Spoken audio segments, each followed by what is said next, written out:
Top quality और consistent performance के लिए सिर्फ सिल्वर पंप्स एंड मोटर्स, नाम याद रखना। ગુજરાતનું ગૌરવ એવા એશિયાટિક સિંહોના સંવર્ધન માટે વધુ એક પગલું ભરવામાં આવશે। રેલવે ટ્રેકની 50 મીટરની આસપાસ સિંહોની અવરજવરનો અંદાજ લગાવવા વિશેષ મશીન મૂકવામાં આવશે।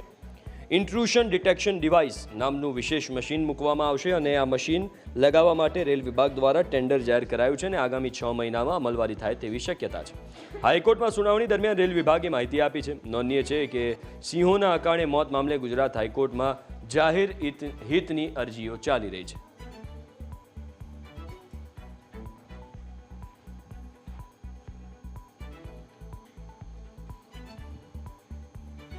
અને હાલમાં અમે એક આર્ટિફિશિયલ ઇન્ટેલિજન્સથી ઇન્ટ્રુઝન ડિટેક્શન ડિવાઇસ માટે પ્રયોગ કર્યા અને પ્રયોગ કર્યા પછી ખબર પડી કે લાઇન મૂવમેન્ટ જે હોય છે એ તરત જ ખબર પડી જાય છે।